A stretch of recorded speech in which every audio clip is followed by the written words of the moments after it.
Andre's record is a mediocre lift by a mediocre male power lifter because the Canadian Powerlifting Union is discriminating against female athletes. Well, competitive swimmer Riley Gaines has called out Canadian Prime Minister Justin Trudeau for his government's approach to trans athletes.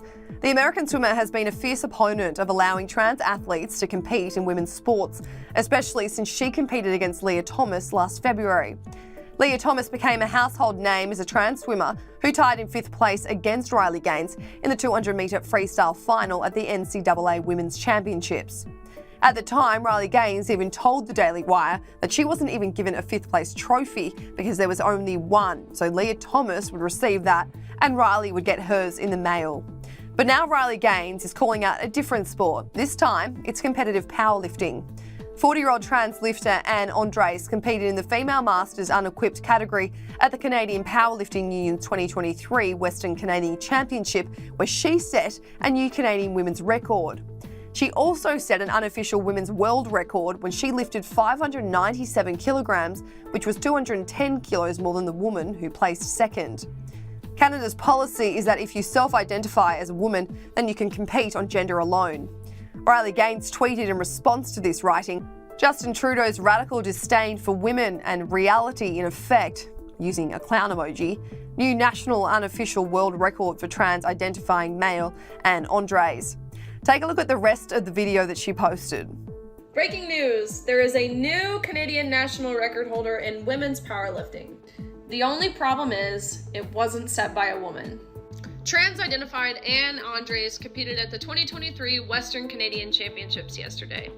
According to results, Andres' total powerlifting score was over 210 pounds more than the top-performing female in the same class.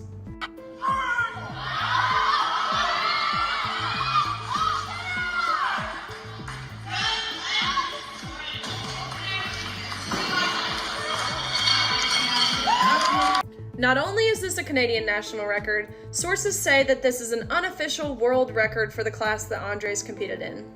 And as if his domination competing against the women wasn't enough, watch as he mocks female powerlifters. Why is women's bench so bad? I mean, not compared to me. We all know that I'm a tranny freak, so that doesn't count. I know we're not talking about Mackenzie Lee. She's got little T-Rex arms and she's like 400 pounds of chest muscle, apparently. I mean, standard bench in powerlifting competition for women, I literally don't understand why it's so bad. Let's rephrase that. Women's bench might be bad to you because you are a male who's gone through male puberty with a male amount of testosterone. Being a woman or a female athlete doesn't mean we're inferior or not capable of accomplishing incredible things, but it means we're different to men. And that's exactly why the women's sporting category was ever even created. And we deserve to be recognized and celebrated based off of those physical ceilings and our own uniqueness. Riley Gaines continues to tweet in response to saving women's sports. After her infamous race against Leah Thomas, she told the media, she said, "It's almost like they're trying to back transgender athletes more than 90 to 95% of the rest of the swimmers who are kind of bummed by and affected by the rules that were in place for Leah to swim."